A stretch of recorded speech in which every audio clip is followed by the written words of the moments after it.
parece interesante cómo este Juan que habla en Apocalipsis de que no había templo,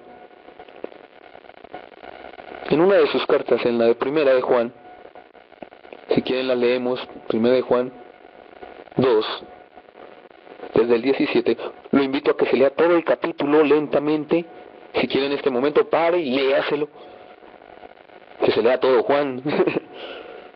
Vamos a comenzar desde aquí, pero sí léaselo todo para que contextualice. Y el mundo pasa y sus deseos, los deseos del mundo.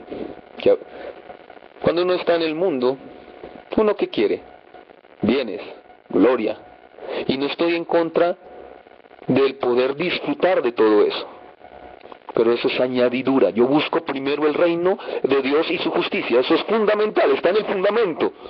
En ese sermón, léaselo, invito a que no, lo lea todos los días si puede ese sermón, hasta que se le penetren los tuétanos. Pero el que hace la voluntad de Dios permanece para siempre. La voluntad de Dios. Y sigue y dice, hijitos, ya es el último tiempo. Miren de lo que voy a hablar. Yo quiero que entienda que voy a hablar de un tema complicado, pero contextualícelo. La obsesión de nosotros es el templo, ¿verdad? Es construir templo. Es tener grandes cosas que el mundo vea que la iglesia de Dios está manifestando.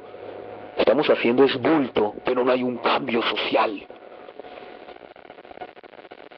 Y dice, hijitos, ya es el último tiempo, y según vosotros oísteis que el anticristo viene.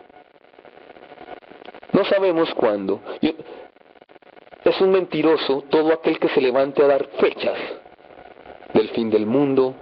No, desde que Cristo se fue ya estaban diciendo que era el último tiempo, porque es el último tiempo.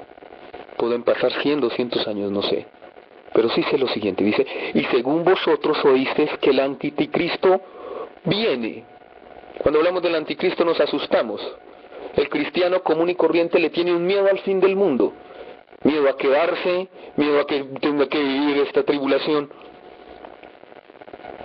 Y yo sé, yo me quiero ir con Cristo. Y quiero estar allá. Pero me encantaría también ser la piedra del zapato de ese anticristo final. Me encantaría guerrear y mostrarle al mundo, aún en esos tiempos difíciles, que no le tenemos miedo a lo que ya está vencido. Pero continuemos, ese es otro tema. Dice, así ahora han surgido muchos anticristos. ¿Han surgido qué? Muchos anticristos. Por esto conocemos que es el último tiempo. Salieron de nosotros, de la iglesia, pero no eran de nosotros. Parecen de nosotros. Porque si hubiesen sido de nosotros, habrían permanecido con nosotros. Permanecer en la fe, en la esperanza y en el amor. Permanecer en la palabra. Pero salieron para que se manifestase que no todos son de nosotros. Pero vosotros tenéis la unción del Santo y conocéis todas las cosas. La unción no se reparte en porciones, la unción ya la tenemos, es el Santo Espíritu de Dios y conocemos por ella todas las cosas.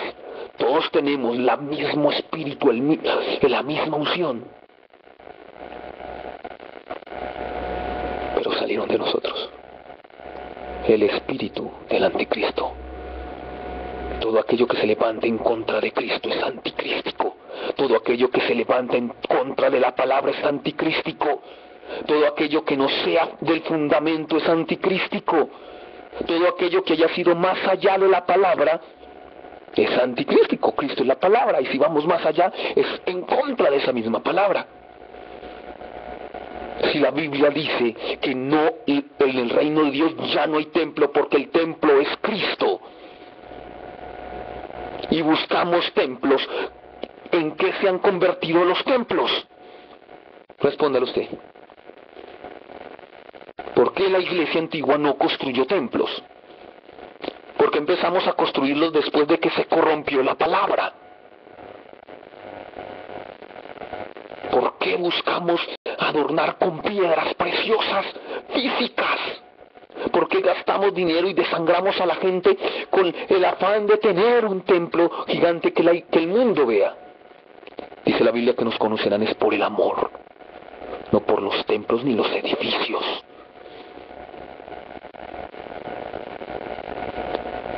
Cuando se hace un análisis del Apocalipsis, se sabe que se va a volver a construir el templo en Jerusalén. ¿Cuándo fue destruido el templo? Alrededor del año 70 después de Cristo. Y vamos a hablar de eso. Miren y verán. Estaba el templo de Israel. Y dice Marcos, también le invito a que se lea todo este capítulo. Marcos 12 es un buen capítulo, como toda la Biblia.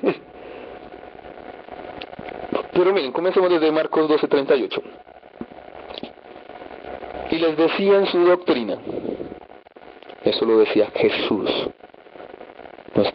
nuestro Señor: guardaos de los escribas que gustan de andar con largas ropas y aman las salutaciones en las plazas. Nada parecido a la verdad, ¿no? Ahora aman las salutaciones en televisión y visten de traje de corbata elegante. Y las primeras sillas en las sinagogas. ¿Cuál concilios que he visto? Y las primeras sillas en las sinagogas y los primeros asientos en las cenas, que devoran las casas de las viudas y por pretexto hacen largas oraciones. Estos recibirán mayor condenación. Gente que buscaba gloria, que buscaba poder y que buscaba dinero.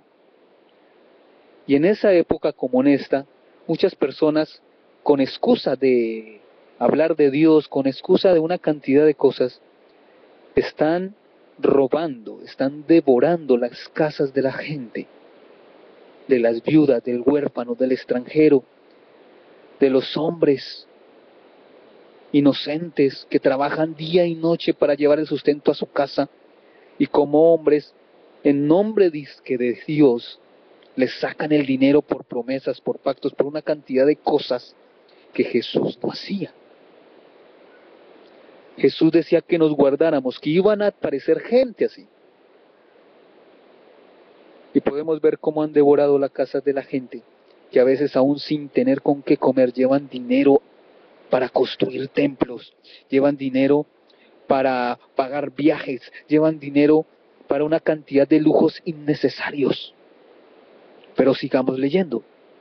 Dice Marcos 12:41, dice: estando Jesús sentado delante del arca de la ofrenda, miraba cómo el pueblo echaba dinero en el arca, y muchos ricos echaban mucho, no dice poco, dice mucho.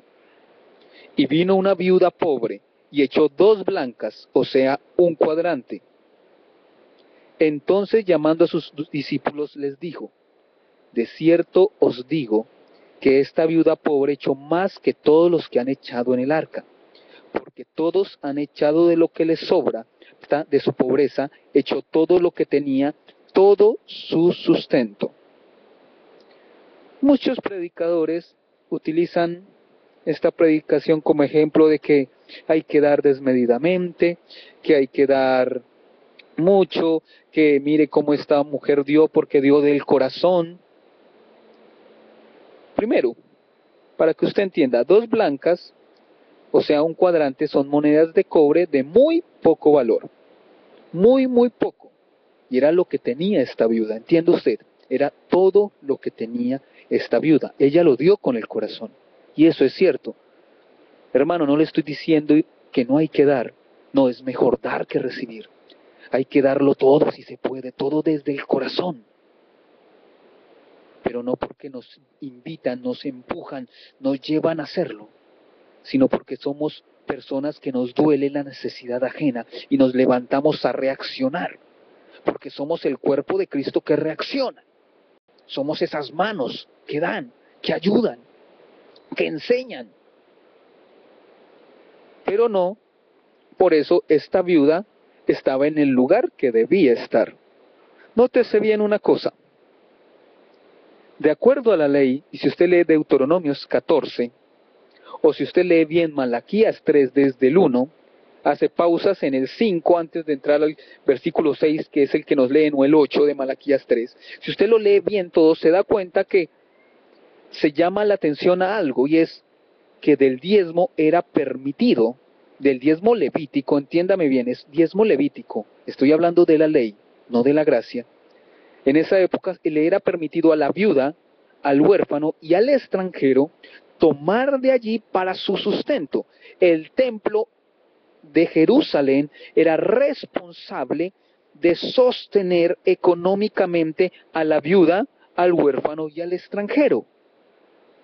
Si usted se da cuenta de eso, esta viuda no estaba en el lugar que tenía que estar. Esta viuda estaba en el lugar de dar, en el momento en que tenía que estar en el lugar de recibir. Ella tenía que entrar por la puerta del alfolí para recibir el sustento de su casa y no estar llevando dinero para el templo. Esto muestra un sacerdocio corrupto del cual estaba hablando antes. Acuérdense que en unos versículos anteriores leímos que devoraban las casas de las viudas. El templo estaba devorando la economía de aquellas que no tenían sustento, por lo cual esta viuda dio más de lo que tenía. Como lo dijo Jesús, porque Dios de su pobreza echó todo lo que tenía. Note bien, de su pobreza no tenía, era pobre. Era una necesitada. Acuérdese de Hechos, cuando dice que la iglesia empezó a dar y no había necesitado. Este sacerdocio estaba corrupto y podrido, como lo decía Jesús. Pero si usted sigue el capítulo 13, la continuidad de esta historia, se va a dar cuenta de algo un poquito más fuerte. Acuérdense que la Biblia no fue escrita con capítulos, con versículos, no, eso tenía una continuidad y un contexto. Miren lo que sigue en el siguiente versículo, en Marcos 13:1. Nótese bien lo que ocurrió. Dice, y saliendo Jesús del templo, le dijo uno de sus discípulos. Entonces Jesús acababa de ver lo que había ocurrido en el templo, en el lugar de la ofrenda. ¿Sí? Quedó conmocionado con lo que vio. Y ahora miren, Jesús no felicita a este templo. Jesús no felicita a estos sacerdotes. Dice, saliendo Jesús del templo, le dijo uno de sus discípulos, Maestro, mira qué piedras y qué edificios. ¿Qué estaba viendo este discípulo? Llevaba ya un tiempo andando con Jesús y todavía no había entendido, no había roto en su mente la tradición ni la religiosidad. Todavía él quería cosas materiales, templos grandes, como casi que diciéndole a Jesús, bueno, ¿y dónde está lo nuestro?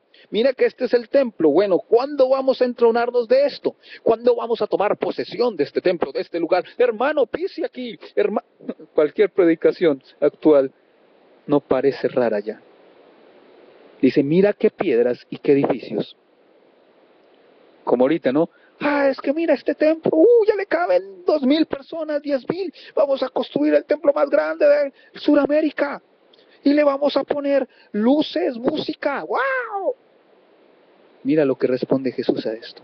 Jesús respondiendo le dijo, ¿ves estos grandes edificios? Esto se lo digo hoy a ustedes. ¿Ven ustedes esos grandes edificios? Hoy julio del 2011. ¿Ves estos grandes edificios? No quedará piedra sobre piedra que no sea derribada.